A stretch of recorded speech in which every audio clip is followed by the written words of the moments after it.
अस्सलाम वालेकुम dear students. Welcome to you all in first year biology class. आज का जो हमारा लेक्चर जो हमने डिस्कस करना है वो चैप्टर 7 से होगा। न्यू चैप्टर हमने स्टार्ट करना है द किंगडम प्रोटिस्टा, जिसका नाम प्रोटोक्टिस्टा भी है। तो किंगडम प्रोटिस्टा में जो हमने उसके जर्नल करेक्टरिस्टिक फीचर पढ़ने हैं, उसमें उन्होंने सबसे पहले बताया हुआ है कि इनमें से मोस्टली जो ऑर्गेनिजम्स हैं वो एक्वेटिक हैं। इसके अलावा यूकैरियोटिक ऑर्गेनिज्म है, यानी वाटर जो रिसोर्सेज हैं उनके अंदर ये ज़्यादा एग्जिस्ट करती हैं। और इसके अलावा यूकैरियोटिक है, यानी इनके अंदर मेम्ब्रेन बाउंड ऑर्गेनेलिज मौजूद होते हैं। इससे पिछले चैप्टर में आपने बैक्टीरिया को डिस्कस किया था, और बैक्टीरिया आपको पता है किंगडम मोनेरा से बिलोंग करता है। मोनेरा जो है वो प्रोकैरियोट्स में आते हैं, क्योंकि वहाँ पर मेम्ब्रेन बाउंड ऑर्गेनेलिज मौजूद नहीं थे। इसके अलावा इनकी बहुत ज़्यादा डाइवर्स बॉडी फॉर्म्स हैं, रिप्रोडक्शन की टाइप्स बहुत ज़्यादा हैं, न्यूट्रिशन, लाइफस्टाइल, इस हवाले से इनकी करेक्टरिस्टिक फीचर, ये डिफरेंट करेक्टरिस्टिक्स जो है वो रिप्रेजेंट करते हैं, और इसीलिए हमने इनको क्लासीफाई किया हुआ है डिफरेंट ग्रुप्स के अंदर।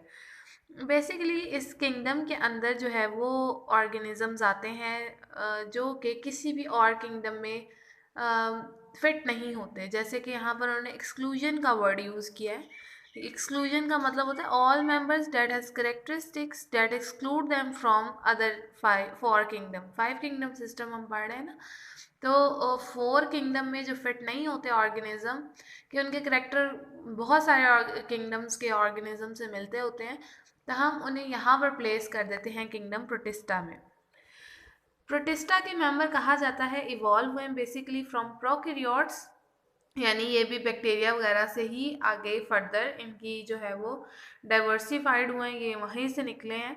इसके अलावा अगर हम देखें तो यहाँ पर आप कि इनके कुछ फीचर्स बहुत सारे जो हैं वो किंगडम से रिजेंबल करते हैं। फॉर एग्जांपल इनके कुछ मेंबर्स हैं जो प्लांटी से रिजेंबल करते हैं, कुछ फंजाई से, कुछ एनिमेलिया से, और कुछ जो है वो एनिमेलिया के अलावा जो है वो आगे फर्दर उनकी ग्रुप्स में बहुत सारी सिमिलैरिटीज़ एग्जिस्ट कर रही हैं। अच्छा, इसीलिए हम कहते हैं कि क्योंकि बेसिकली बैक्टीरिया एक ओरिजिन है सारे किंगडम्स का, बैक्टीरिया मोनेरा से ही आगे डाइवर्सिफिकेशन हुई, प्रोटिस्टा बने, और प्रोटिस्टा से आगे तीनों किंगडम बने, एनिमेलिया, प्लांटी और फंजाई। तो इनकी रिजेम्बलेंस इन तीनों किंगडम के साथ बहुत ज़्यादा है। प्रोटिस्टा यूनिसेलुलर भी हो सकते हैं, एक सेल से मिलकर बने हो, कॉलोनियल हो सकते हैं, कॉलोनीज बनाकर रहते हैं, सिंपल मल्टी सेलुलर भी हो सकते हैं। इसके अलावा यूकैरियोटिक सेल की ऑर्गेनाइजेशन इनमें एग्जिस्ट करते हैं, डबल मेम्ब्रेन ऑर्गेनेलिज होते हैं। फिर ये जो हैं वो बिलोंग करते हैं to all other 3 eukaryotic organisms.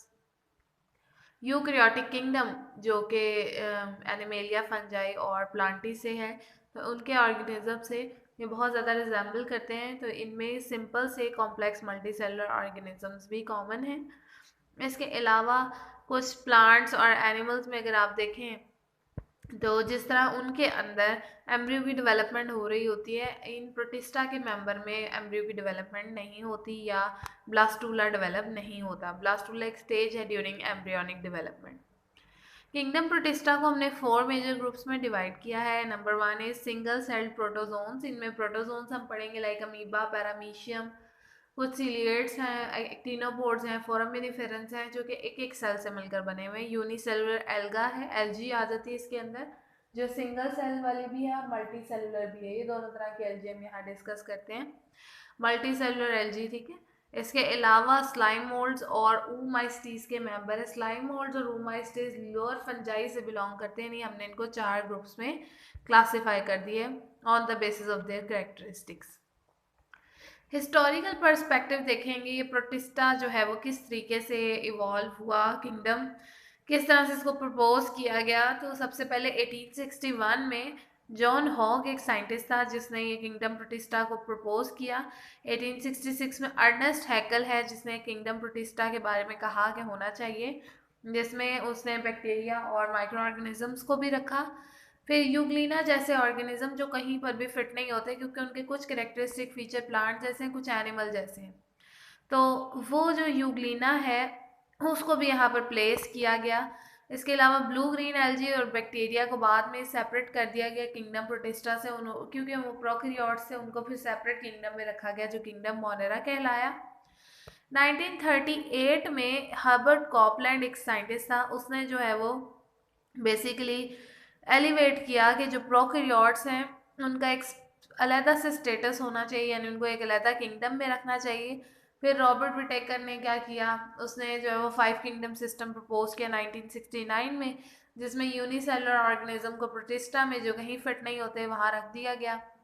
मोनरा को अलहदा कर दिया गया, इसमें बैक्टीरिया और साइनोबैक्टीरिया थे। बाकी प्लांटी में प्लांट्स, एनिमेलिया में एनिमल्स और फंजाई में फंजाई को प्लेस कर दिया गया। इसमें जो है वो कुछ ऐसे भी ऑर्गेनिजम्स हैं जो कॉलोनियल या सिंपल मल्टी सेलुलर हैं बट यूकैरियोट्स हैं। मार्गुलस और श्वार्ट्ज ये दो और साइंटिस्ट थे जिन्होंने 1988 में इसी किंगडम सिस्टम को थोड़ा सा मॉडिफाई किया, थोड़ा सा चेंज किया और प्रोटिस्टा से इस किंगडम का नाम उन्होंने रख दिया प्रोटोक्टिस्टा। तो ये ओवरऑल जो है वो इसकी हिस्ट्री है कि किस तरीके से ये प्रोटिस्टा जो है किंगडम बना और इसमें कौन कौन से एनिमल्स या कौन कौन से ऑर्गेनिज्म जो है वो प्लेस किए जाते हैं on the basis of their characteristics. Next we move toward our next topic that is diversity among Protista. ये जस्ट आपने इसकी याद रखनी है कि डाइवर्सिटी किस बेस पर की गई है, क्यों वैरायटी हम प्रोटिस्टा की देखते हैं। वो डाइवर्सिटी जो है वो साइज और स्ट्रक्चर के ऊपर है, मतलब इनके अंदर बहुत ज़्यादा वैरायटी ऑफ साइज और स्ट्रक्चर एग्जिस्ट करते हैं। इसी तरह लोकोमोशन के मीन्स पर हैं कि वो मूव किस तरीके से करते हैं। फिर इसके अलावा उनका मोड ऑफ न्यूट्रिशन, न्यूट्रिएंट्स हैं कि वो न्यूट्रिएंट्स किस तरह से ऑब्टेन करते हैं, किस तरह हासिल करते हैं अपने फूड के लिए एनर्जी, फूड कैसे गेन करते हैं, फिर वहाँ से एनर्जी किस तरह ले रहे हैं। इंट्रैक्शन विद अदर ऑर्गेनिज्म, दूसरे ऑर्गेनिज्म के साथ किस तरह से इंट्रैक्ट करते हैं, कैसा बिहेवियर है। हैबिटेट, उनके रहने की जगह कैसी है। देन मोड ऑफ रिप्रोडक्शन, कि वो रिप्रोड्यूस किस तरह करते हैं, अपनी जनरेशन आगे कैसे बढ़ाते हैं। ये सारा जो है ये आता है किंगडम प्रोटिस्टा की डाइवर्सिटी इन सारी चीज़ों के ऊपर बेस कर रही है। उसके बाद आपने ये करना है एमसीक्यू के लिए, मार्गुलस और श्वार्ट्ज ने इसी बेस पर 27 फाइला बनाए इन ऑर्गेनिजम्स के, ठीक है, और ये 27 फाइला प्रोटिस्टा की डाइवर्सिटी को रिप्रेजेंट करते हैं। अब मेन जो हमारा टॉपिक है वो है मेजर ग्रुप ऑफ प्रोटिस्टा। उसमें आज हम पहला ग्रुप जो है वो स्टडी करेंगे, that is protozoa, animal like protist, ठीक है। प्रोटोजोन्स जितने भी हैं these are all unicellular organism, सब यूनिसेलुलर होते हैं। इनमें आपको ये नीचे एक टेबल दिया हुआ है, ये टेबल असल में समरी है आगे जो सारे डिस्क्राइब किए हुए उनकी, तो ये आप एक दफ़ा अच्छी तरीके से कर लें। जैसे कॉमन नेम आपको दिया हुआ है अमीबा, फॉर्म इसकी यूनिसेलुलर है, सिंगल सेल है, इसकी कोई डेफिनेट शेप नहीं होती। मोशन, लोकोमोशन के लिए, मूवमेंट के लिए यहाँ पर सूडोपोड्स हैं, फॉल्स फीट मौजूद है अमीबा में। एग्जाम्पल यहाँ पे अमीबा और एंट अमीबा की है, एग्जाम्पल यहाँ से ज़रूर याद करनी है।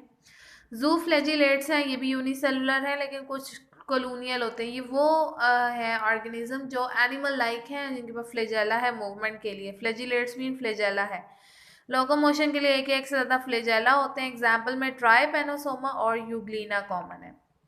नेक्स्ट मूव टूवर्ड एक्टिनोपोड्स, वो भी यूनिसेलुलर हैं, फोरामिनिफेरेंस, एपीकॉम्प्लेक्शन, सिलिएट्स। ये चार आगे जो टाइप्स हैं ये चारों यूनिसेलुलर ऑर्गेनिजम्स की हैं। इनमें से एक्टिनोपोड और सूडो जो फोरामिनिफेरेंस हैं उनके पास सूडोपोड्स मौजूद हैं, यानी मूवमेंट वो फॉल्स फीट की मदद से करते हैं। सीलिएट्स का नाम ही सीलिएट्स इसलिए दिया गया कि उनके पास सीलिया मौजूद हैं, जबकि जो एपीकॉम्प्लेक्शन है वो ग्लाइडिंग मूवमेंट करते हैं, ब्लड या वाटर के साथ ही अपनी मूवमेंट शो करते हैं, उनके जहाँ जहाँ वो जाएगा उनके उसी में बह जाते हैं, इस तरह मूव करते हैं, तो इसलिए उनके पास लोकोमोटरी ऑर्गन कोई नहीं है।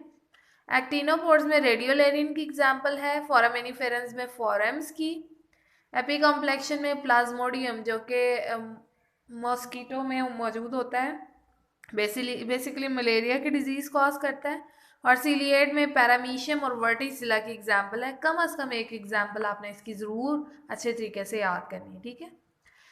मूविंग टूवर्ड अमीबा, अमीबा क्या है, अमीबा की डायग्राम आपको दी हुई है, आपको शेप ही इसकी नज़र आ रही, इरेगुलर है, कोई बहुत ज़्यादा रेगुलर शेप नहीं है, कोई स्पेसिफिक शेप नहीं है, किसी भी तरह से आप इसको ड्रॉ आसानी से कर सकते हैं।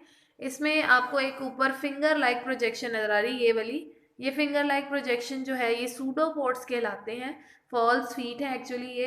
ये फिंगर लाइक प्रोजेक्शन साइटोप्लाज्म की मूवमेंट की वजह से बन जाती है और फिर ये इसको मूव करने में हेल्प करती है। तो अमीबा है सबसे पहले। अमीबा जो है बेसिकली ग्रुप है जिसके अंदर जो ऑर्गेनिज्म रहते हैं वो फ्रेश वाटर इकोसिस्टम में एग्जिस्ट कर सकते हैं, मेरीन में, सॉइल के अंदर, और इसी तरीके से कुछ पैरासाइट्स के तौर पर एग्जिस्ट करते हैं, एनिमल्स के पैरासाइट्स हैं। तो इसका मतलब 4 तरह का हैबिटेट हो सकता है इनका, या अकरेंस इनकी 4 जगहों पर है, एक्वेटिक, फ्रेश वाटर और मेरीन, ठीक है, टेरेस्ट्रियल में सॉइल, और या फिर ये एज अ पैरासाइट यानी कि ह्यूमन बींग्स या किसी एनिमल की बॉडी के अंदर रहेंगे। ह्यूमन बींग्स में तो नहीं होते, जैसे एनिमल की बॉडी के अंदर ये रिजाइड कर, बल्कि ह्यूमन बींग्स में भी एंटमीबा की एग्जांपल आती है जो कि डायसेंट्री कॉज करते हैं।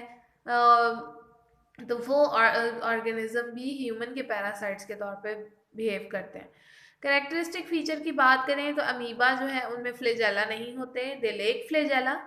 दे move by forming specialised cytoplasmic projections known as pseudopodia, ठीक है, इनमें मूवमेंट के लिए सूडोपोडिया मौजूद है, सूडोपोड्स भी इन्हें कहते हैं, यानी कि फॉल्स व्हीट, और बेसिकली ये मूव करते हैं by forming specialised cytoplasmic projections. अच्छा, इसके अलावा इंटेस्टाइनल पैरासाइट्स हैं जिनमें हम एंटमीबा हिस्टोलिटिका की बात करते हैं। ये मैंने अभी आपको एग्जांपल दी, बोटेनिका, ये इसका जोलॉजिकल नेम है एंटमीबा हिस्टोलिटिका, और ये अमीबा ह्यूमन बींग्स के अंदर डायसेंट्री कॉज करते हैं, मतलब पेट की खराबी, पेचस जिसे कहते हैं, वो डायसेंट्री ये कॉज कर रहे होते हैं। यहाँ एक येलो बॉक्स दिया हुआ, उसमें आपको दिया है जाइंट अमीबा का नेम है पिलोमिक्सा प्लस्ट्रिस, बेसिकली प्रिमिटिव टाइप है यूकैरियोटिक अमीबा की। This species has multiple membrane bound nuclei, ठीक है, इसमें स्पेशलाइज्ड एक स्ट्रक्चर है, वो बेसिकली क्या है कि यहाँ पर मेम्ब्रेन बाउंड मल्टीपल न्यूक्लियाई मौजूद है। ये डायग्राम आपको नजर आ रही होगी, इसमें जो ब्लैक डॉट्स रिप्रेजेंट किए गए हैं ये बेसिकली इसके न्यूक्लियाई हैं, जो यहाँ पर ये रिप्रेजेंटेशन है, ये न्यूक्लियस हैं इसके जो एक से ज़्यादा मौजूद हैं, ये जाइंट अमीबा में होते हैं। अच्छा, ये जाइंट अमीबा अपनी जो एनर्जी है वो मेथेनोजेनिक बैक्टीरिया से प्रोड्यूस कर रहे होते हैं, ले रहे होते हैं, जो इनके अपने अंदर ही रहते हैं, ठीक है। जाइंट अमीबा जो है वो ज़्यादातर रहते हैं मड के अंदर, at the bottom of fresh water ponds, यानी फ्रेश वाटर बॉडी के अंदर, जैसे पॉन्ड्स हैं, तालाब वगैरह, उनके नीचे जो मिट्टी होती है वहाँ पर ये मिल जाते हैं आसानी से, और ये बेसिकली ऑर्गेनिक मॉलिक्यूल की डिग्रेडेशन यानी उनकी तोड़ फोड़ में भी इन्वॉल्व होते हैं। तो बेसिकली जाइंट अमीबा जो है वो मड में रहते हैं, उनमें एक से ज़्यादा न्यूक्लियस होते हैं जो मेम्ब्रेन बाउंड होते हैं, और पिलोमिक्सा प्लस्ट्रिस इसकी एग्जाम्पल है। ये एमसीक्यू के लिए इंपॉर्टेंट है, शॉर्ट क्वेश्चन में भी आ जाता है। Next move toward our next topic, that is zooflagellates. Zooflagellates में प्रोटिस्टा यूनिसेलुलर है ज़्यादातर, लेकिन कुछ कॉलोनियल भी होते हैं, कॉलोनीज बनाकर भी रहते हैं। ये ऑर्गेनिज्म शेप में अगर आप देखें तो इनकी बॉडी स्फेरिकल या इलांगेटेड होती है, राउंडेड होगी, या फिर लेंथ वाइज थोड़ी सी लंबी होगी, जिनमें एक सेंट्रल न्यूक्लियस एग्जिस्ट करेगा। इसके अलावा इसमें एक या एक से ज़्यादा फ्लैजेला होते हैं। फ्लैजेला विप लाइक है। विप किसको कहते हैं? विप बिल्कुल आपने देखा होगा, गधा या घोड़ा या इस तरह के कोई भी एनिमल है उसको चलाने के लिए वो एक हंटर इस्तेमाल करते हैं, उसको विप कहा जाता है, ठीक है। तो ये भी विप लाइक फ्लैजेला। अच्छा जी, इसके बाद जो है ये इनको मूवमेंट में हेल्प कर रहे होते हैं। फ्लैजेला जो है वो लैशिंग मूवमेंट रिप्रेजेंट करते हैं, फ्लेक्सिबल फ्लैजेला होते हैं, और इसके अलावा ये एंटीरियर यानी ऊपर वाली साइड पर मौजूद होते हैं। Lashing mean zigzag movement जो है वो एक तरह से, जैसे ये एक साइड पर अपने आप को बीट करेंगे, किसी सरफेस पर मारेंगे, तो वहाँ पर एक विप लैश मूवमेंट प्रोड्यूस होगी, जिग जैग मूवमेंट इन फ्लैजेला के अंदर, जिससे इनकी बॉडी मूव करेगी। फ्लैजेला जो है वो अपना फूड ऑब्टेन करते हैं with the help of ingestion. Ingestion वो प्रोसेस है जिसमें लिविंग या डेड ऑर्गेनिज्म से न्यूट्रिएंट्स को एब्जॉर्ब किया जाता है, और वो कौन करेगा? वो डीकम्पोजिशन के प्रोसेस से किया जाता है, डीकम्पोजिशन की जाती है ऑर्गेनिक मैटर की। इसके अलावा यहाँ पर दो और टाइप्स के, 3 तरह के जो है वो हम कहते हैं इनकी लिविंग है, या तो वो फ्री लिविंग होते हैं, या वो सिम्बायोंट के तौर पर रहते हैं, या फिर वो पैरासाइट्स हो सकते हैं। फ्री लिविंग जो अकेले ही रहेंगे आज़ादाना तौर पर, सिम्बायोंट जो 2 ऑर्गेनिज्म मिलकर रहेंगे और पैरासाइट के एक ऑर्गेनिज्म होस्ट के ऊपर सर्वाइव करेगा और वहां से अपना फूड गेन करेगा। ट्राइकोनिम्फस की एग्जाम्पल दी हुई है। ट्राइकोनिम्फस एक कॉम्प्लेक्स स्पेशलाइज्ड फ्लैजिलेट है, जू फ्लैजिलेट, जो कि टर्माइट की गट के अंदर रहता है, दीमक के अंदर जो है ये मौजूद होता है। टर्माइट दीमक को कहा गया, उसकी गट में है। आपने देखा है दीमक लकड़ी को खा जाती है, पेपर खा जाती है, वो रीज़न ये है कि उसकी गट में ये ट्राइकोनिम्फस रहता है। ये उसको वुड डाइजेस्ट करने के लिए एंजाइम प्रोवाइड करता है, इस तरह डाइजेशन होती है ट्राइकोनिम्फस के अंदर, सॉरी टर्माइट के अंदर, वुड की with the help of enzymes that are produced by Trichonympha. तो इस तरह से ये दोनों सिम्बायोटिकली रह रहे हैं एक साथ। फिर हम बात करते हैं एक और पैरासाइट है, उसमें एग्जाम्पल दी हुई है ट्राइपेनोसोमा की। ट्राइपेनोसोमा असल में एक ह्यूमन पैरासाइट है जो अफ्रीकन स्लीपिंग सिकनेस कॉज करता है। और असल में ये होती कब है, जब एक फ्लाई है जिसका नाम है सी फ्लाई, इसमें दोनों टी साइलेंट है, सी फ्लाई, वो बाइट करती है। उसकी बाइट करने से ह्यूमन बीइंग में ये हो जाती है डिजीज अफ्रीकन स्लीपिंग सिकनेस, क्योंकि उसके अंदर ये ट्राइपेनोसोमा मौजूद होता है जो ये डिजीज कॉज कर रहा होता है। ठीक है, जैसे आपने पढ़ा है ना, मच्छर है मॉस्किटो, उसके वो काटता है तो हमारे अंदर प्लाज्मोडियम ट्रांसफर होता है जो मलेरिया कॉज करता है, बिल्कुल उसी तरह सी फ्लाई कट करती है, उसके अंदर था ट्राइपेनोसोमा, वो हमारी बॉडी में शिफ्ट हो जाता है और अफ्रीकन स्लीपिंग सिकनेस हो जाती है। थर्ड है क्वाइनोफ्लैजिलेट्स, ये सिसाइल, मेरीन या फ्रेश वाटर फ्लैजिलेट है। सिसाइल का मतलब जो मूव नहीं कर सकते, मेरीन या फ्रेश वाटर में से किसी जगह पर ये मिलेंगे आपको। ये अटैच हुए हुए होते हैं with the help of a stock, एक स्टॉक के साथ अटैच हैं। एक सिंगल फ्लैजेलम यहाँ पर मौजूद होता है जो कि एक डेलिकेट कॉलर के इर्द गिर्द मौजूद है। यहाँ अगर आप इसका स्ट्रक्चर देखें तो ये आपको क्वाइनोफ्लैजिलेट दिखाया हुआ है। इस क्वाइनोफ्लैजिलेट में ये स्टॉक है जिसके साथ ये अटैच हुए में सिसाइल है कि ये मूव नहीं कर सकते। ये स्ट्रक्चर इसका कॉलर है जिसके ऊपर एक फ्लैजेला मौजूद है, हर एक कॉलर के ऊपर एक एक फ्लैजेला। ये कॉलर जो है वो अपना स्ट्रक्चर रिप्रेजेंट करता है स्पॉन्ज के साथ। स्पॉन्ज क्या होते हैं, स्पॉन्ज बेसिकली मेरीन ऑर्गेनिजम्स हैं। सबसे जो लोअर इन्वर्टिब्रेट का फाइलम है, इन्वर्टिब्रेट जिनमें रीढ़ की हड्डी नहीं होती, वर्टिब्रल कॉलम नहीं है, लोअर ऑर्गेनिजम्स है ये एनिमेलिया के किंगडम में। तो वो पहला फाइलम आप पोरीफेरा पढ़ते हैं कि पोरीफेरा में स्पॉन्जेस आती हैं। पोरीफेरा वो फाइलम है जिसमें जितने भी ऑर्गेनिज्म होंगे वो पत्थरों के साथ, चट्टानों के साथ समंदर के अंदर अटैच हुए हुए होते हैं किसी सरफेस से, मूव वो नहीं कर सकते और उनकी बॉडी में बहुत सारे पोर्स हैं, होल्स हैं, इस वजह से उन्हें स्पॉन्ज कहा जाता है। जैसे फॉर्म होता है ना, आप उसमें पानी भरे तो पानी निकल जाता है, एब्जॉर्ब होता है, लेकिन उसमें सुराख होते हैं तो आप निचोड़ें तो निकल जाता है। बिल्कुल उसी तरह इनकी बॉडी के अंदर भी पोर्स मौजूद है, इसलिए इनको स्पॉन्ज का नाम दिया जाता है। तो उनके अंदर भी ये कॉलर सेल्स मौजूद होते हैं, इसीलिए बहुत ज़्यादा रिजेंबल करते हैं क्वाइनोफ्लैजिलेट स्पॉन्जिस के साथ। नेक्स्ट हमारा टॉपिक है प्रोटोजोन्स में। ये जो सिलेबस, स्मार्ट सिलेबस में ये बस सीलिएट्स तक ही इंक्लूडेड हैं, तो सीलिएट्स हमने पढ़ना है। सीलिएट्स वो ऑर्गेनिज्म होंगे जिनमें मूवमेंट के लिए सीलिया मौजूद है, नाम ही इंडिकेट कर रहा है। सीलिया वो स्पेशलाइज्ड ऑर्गन्स हैं, आप कह सकते हो कि स्पेशलाइज सेल स्ट्रक्चर हैं, ऑर्गन तो नहीं हम कहेंगे, सेल स्ट्रक्चर हैं बेसिकली। ये सेल स्ट्रक्चर जो है वो हेयर लाइक होता है। हेयर लाइक आपने देखे होंगे, जैसे फ्लैजेला है, बड़ा सा स्ट्रक्चर है, अगर आप उसको बहुत छोटा सा कर दें, बिल्कुल थिन और स्मॉल इन साइज, तो हम उसको सीलिएट्स का नाम, सीलिया कहते हैं। छोटे छोटे होते हैं, पैरामीशियम की सरफेस के ऊपर ये अवेलेबल होते हैं। तो ये यूनिसेलुलर ऑर्गेनिजम्स हो सकते हैं सीलिएट्स। इसके अलावा इनके पास जो है वो फ्लेक्सिबल आउटर कवरिंग होती है जिसको हम पेलिकल का नाम देते हैं, जिसका काम है इनको डेफिनेट शेप प्रोवाइड करना, इनकी शेप को चेंज होने से रोकना।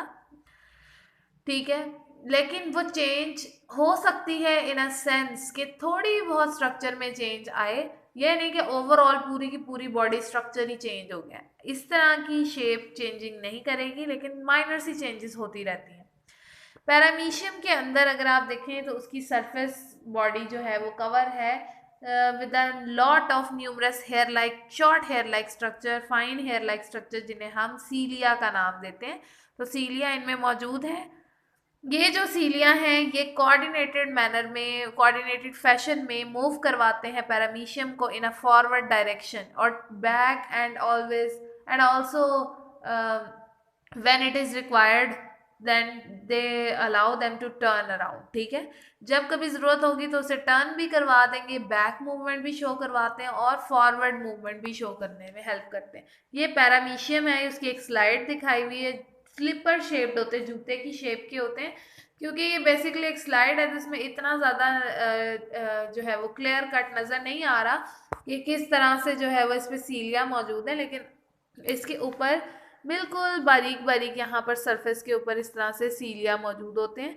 ये जो सीलिया है असल में ये इनको मूवमेंट में हेल्प करा रहे हैं, ये थ्रू आउट द बॉडी इसके यहाँ पर मौजूद है, ठीक है, जो इनको मूवमेंट में हेल्प कर रहे होते हैं।